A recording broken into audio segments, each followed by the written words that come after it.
Magandang gabi sa lahat. Itago nyo na lang ako sa pangalang Fernando, dating sundalo. Ibabahagi ko lang sa inyo ang nakakakilabot na misyon ng aking mga kasamahan sa parteng Mindanao. Si Captain Wilson Ramos de Vera, isang sundalo ng Sandatahang Lakas ng Pilipinas. Sa loob ng 15 years, inialay niya ang kanyang buhay sa serbisyo hindi para sa sarili kundi para sa bayan. Marami na siyang napuntahang lugar, nakasaksi ng digmaan, at nakaranas ng panganib. Ngunit ang misyon na ito, iba. Hindi ito tungkol sa rebeldeng grupo o sindikato. Ang tunay na kalaban dito ay hindi basta matutukan o mapatay ng baril.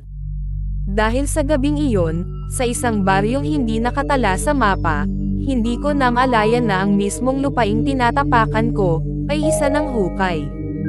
At kami-kami ang susunod na ililibing. Captain, may bagong utos mula sa itaas. Tinanggap ko ang dokumentong iniabot ni Major Virnes.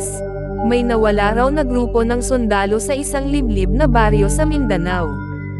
Baryo San Ramon. Tanong ko, wala akong alam na ganitong lugar. Isang maliit na pamayanan sa gitna ng kagubatan. Hindi ito nakalista sa mapa, pero ayon sa ilang ulat, may mga residente pa rin doon. May nauna ng grupo ng sundalo roon. Tumanggo siya.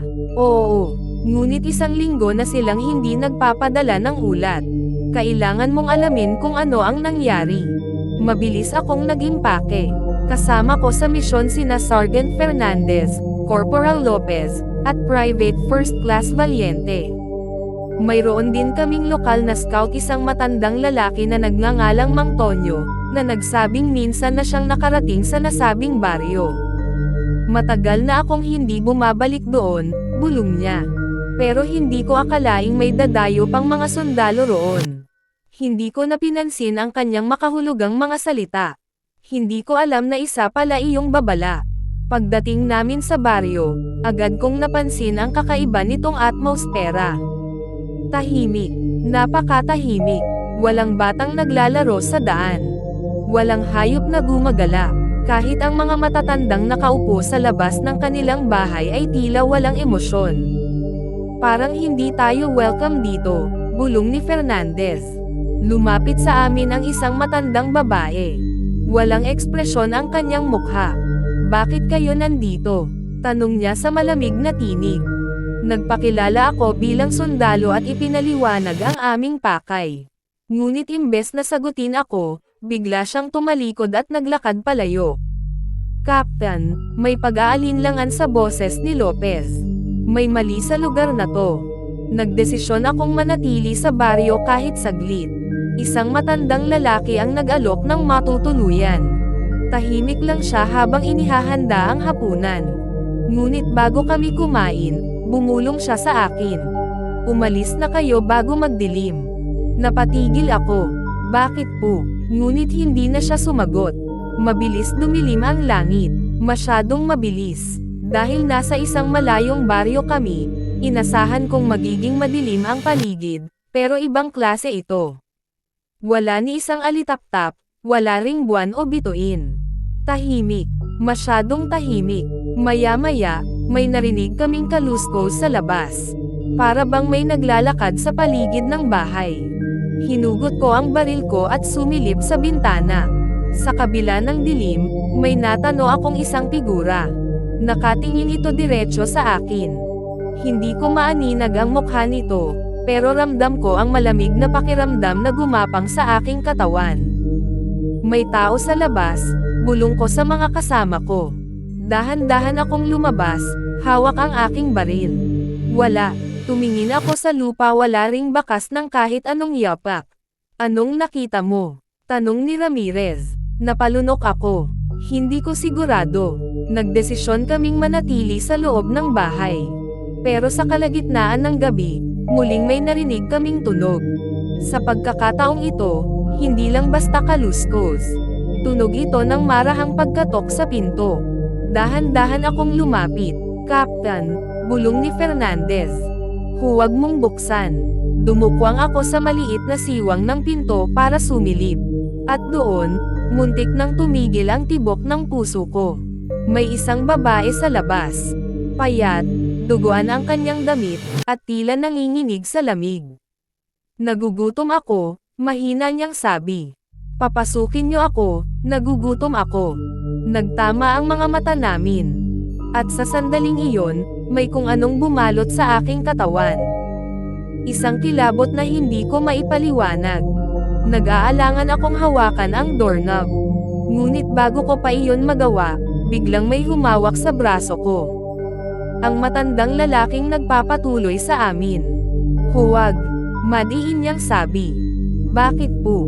Hindi siya tao. Halos mapa-atres ako. Nang muli akong tumingin sa babae sa labas, bigla itong ngumiti. At sa sandaling iyon, alam kong may mali. Sapagkat sa ngiting iyon, may mga bakas ng dugo ang kanyang gilagid. At hindi iyon ngiti ng isang taong humihingi ng tulong. Ngiti iyon ng isang nilalang na natutuwa sa aming takot. Bago pa kami makagalaw, narinig namin ang tunog ng maraming paa na gumagalaw sa labas ng bahay. Marami sila. Muli akong sumilip sa maliit na butas ng pinto at sa pagkakataong ito, hindi lang isang babae ang nandoon. Marami sila. Tahimik lang silang nakatayo, lahat nakatingin sa amin. Tahimik, matagal, hanggang sa isa sa kanila ang bumulong. Nagugutom kami. Nanginginig akong umatras. Sa unang pagkakataon sa loob ng maraming taon ng pagsisilbi bilang sundalo, alam kong hindi na sapat ang baril ko bilang proteksyon. At alam kong ngayong gabi, kami ang pagkain nila.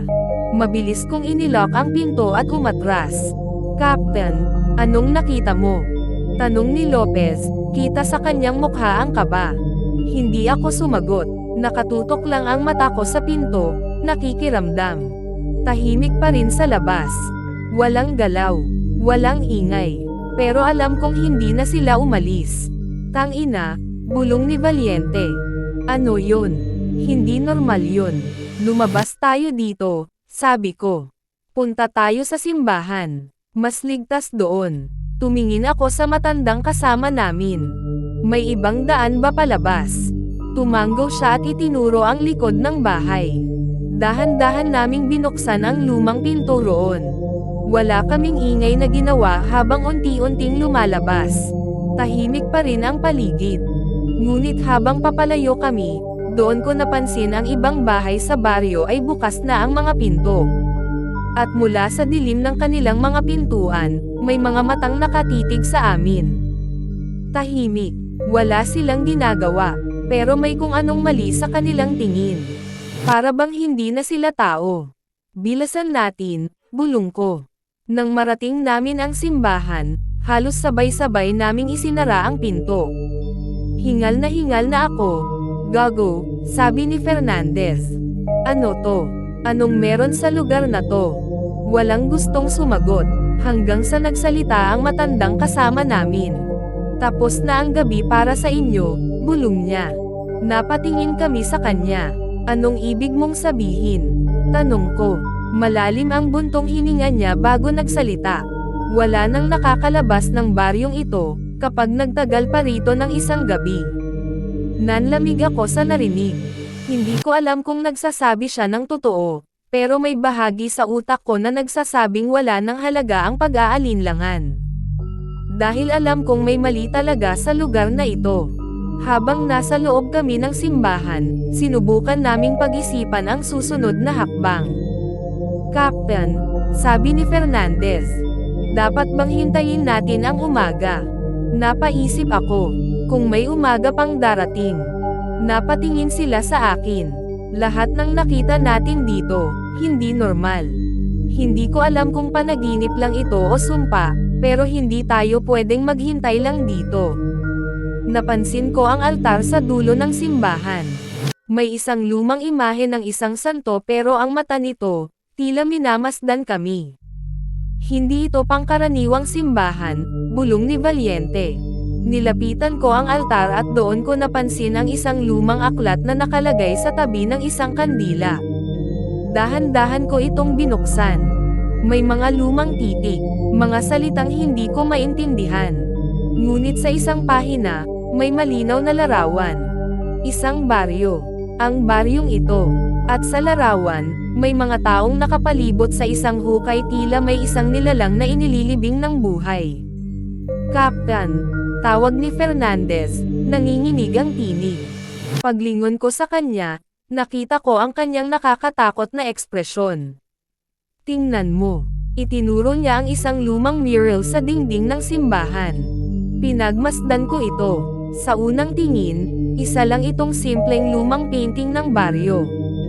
Pero nang tingnan kong mabuti, may isang kakaibang detalye.